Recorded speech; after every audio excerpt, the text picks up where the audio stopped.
की महिमा हमारे हिंदू धर्म में बताई गई है। जो भी व्यक्ति अपने जन्म जन्मांतर के पापों का नाश चाहता हो और मोक्ष प्राप्ति की कामना रखता हो, उसे जीवन में एकादशी के व्रत अवश्य रखने चाहिए। एकादशी के व्रत महीने में 2 बार रखे जाते हैं, एक कृष्ण और दूसरा शुक्ल पक्ष में।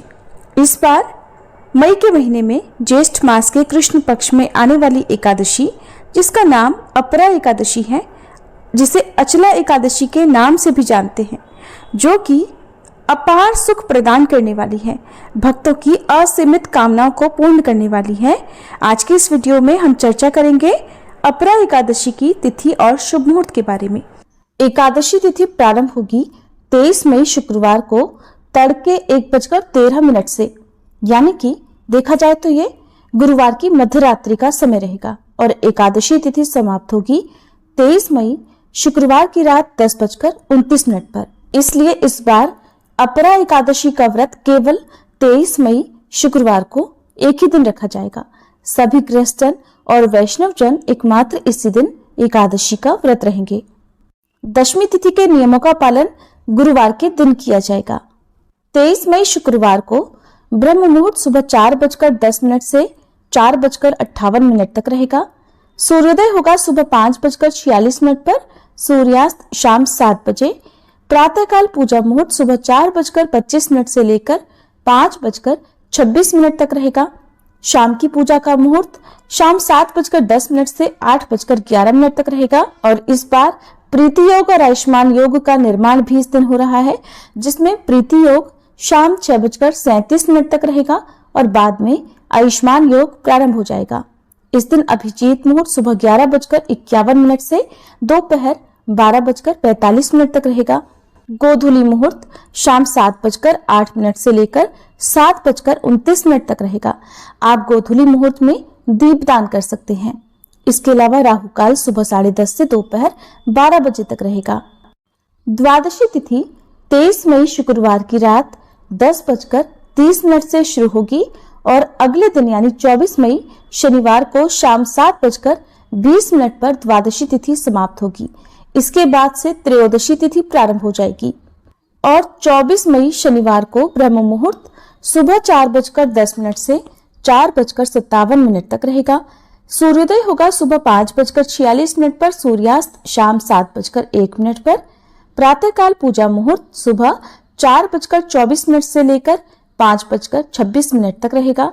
आयुष्मान योग दोपहर 3:01 तक रहेगा और बाद में सौभाग्य योग प्रारंभ हो जाएगा।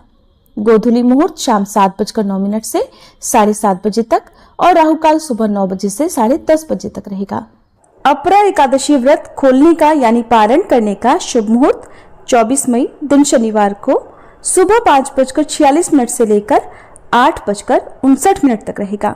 अब जानते हैं एकादशी व्रत की विधि के बारे में। तो दशमी की रात्रि को पूर्ण ब्रह्मचर्य का पालन करें और भोग विलास से भी दूर रहें। प्रातःकाल एकादशी को लकड़ी का दातुन या पेस्ट का उपयोग भी नहीं करना चाहिए। नींबू, जामुन या आम के पत्ते लेकर चबा लें और उंगली से गला शुद्ध कर लें।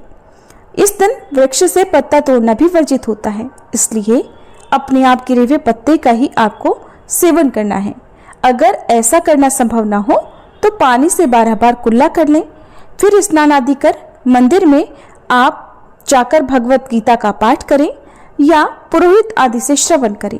भगवान के सामने इस प्रकार संकल्प लें कि आज मैं चोर, पाखंडी और दुराचारी मनुष्य से बात नहीं करूंगी और न ही किसी का दिल दुखाऊंगी। गौ, ब्राह्मण आदि को फलाहार और अन्न आदि देकर प्रसन्न करूंगी। रात्रि को जागरण कर कीर्तन करूंगी। ओम नमो भगवते वासुदेवाय इस 12 अक्षर मंत्र या फिर गुरु मंत्र का जाप करूंगी।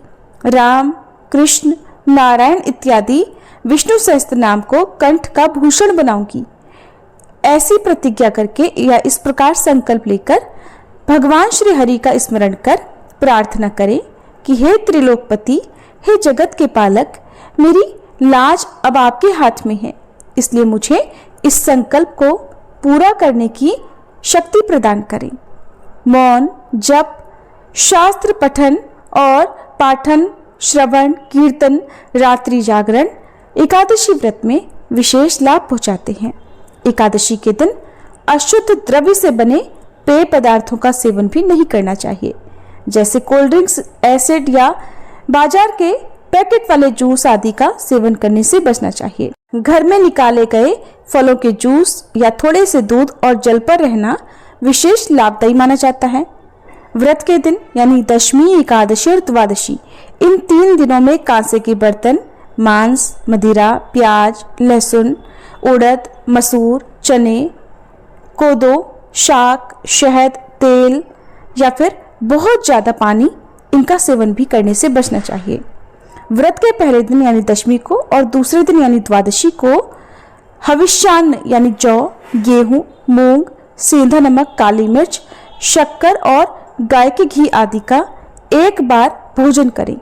फलाहारी को गोभी, गाजर, शलजम, पालक, कुल्फा का साग आदि चीजों का सेवन नहीं करना चाहिए और मौसमी फलों का सेवन आप कर सकते हैं। ड्राई फ्रूट्स का सेवन आप कर सकते हैं। जुआ, निद्रा, पान, पराई निंदा, चुगली, चोरी, हिंसा, क्रोध, झूठ, कपट आदि से दूर रहना चाहिए। बैल की पीठ पर सवारी ना करें। अगर भूलवश किसी निंदक से बात हो जाए तो इस दोष को दूर करने के लिए भगवान सूर्य के दर्शन कर धूप दीप से श्रीहरि की पूजा कर सच्चे मन से क्षमा मांग लेनी चाहिए। एकादशी के दिन घर में झाड़ू ना लगाएं, इससे चींटी आदि छोटे छोटे जीवों की मृत्यु का भय रहता है। इस दिन महिलाओं को बाल नहीं कटाने चाहिए, न ही सिर से स्नान करना चाहिए। सबसे मधुर बोलें, ज्यादा बोलने से बचना चाहिए और इस दिन कड़वा बोलने से बचना चाहिए, झूठ बोलने से बचना चाहिए। अपनी सामर्थ्य के अनुसार इस दिन दान देना चाहिए और चावल या चावल से बनी चीजों का सेवन भूल कर भी नहीं करना चाहिए। आज के दिन भगवान को भोग लगाकर तुलसी दल छोड़कर बाकी प्रसाद आप ग्रहण कर सकते हैं। अगर एकादशी के दिन किसी सगे संबंधी की मृत्यु हो जाए तो उस दिन व्रत रखकर उसका फल संकल्प करके मृतक को दे देना चाहिए। सभी प्राणियों को अंतर्यामी का अवतार मानकर किसी से छल कपट नहीं करना चाहिए। अपना अपमान करने या फिर कटु वचन बोलने वाले पर भी इस दिन भूलकर क्रोध नहीं करना चाहिए, क्योंकि संतोष का फल सदैव मधुर होता है। मन में सभी के प्रति दया रखनी चाहिए। इस विधि से व्रत करने वाला उत्तम फल को प्राप्त करता है। द्वादशी के दिन ब्राह्मणों को मिठाई या दक्षिणा आदि से प्रसन्न कर उनकी परिक्रमा अवश्य करनी चाहिए। फिर द्वादशी को भी अपनी सामर्थ्य के अनुसार दान दक्षिणा मंदिर में पुजारी जी को भिजवाकर या अपने घर पर किसी वैष्णव या पुजारी जी को आमंत्रित कर उन्हें देकर संतुष्ट करना चाहिए। गाय के लिए, कुत्ते के लिए, चींटी के लिए भोजन का एक हिस्सा निकाल कर रखना चाहिए। इस प्रकार जो एकादशी का व्रत करता है उसकी सभी मनोकामनाएं पूर्ण होती हैं, जन्म जन्मांतर के पापों का नाश होता है और अंत में मोक्ष भी मिल जाता है।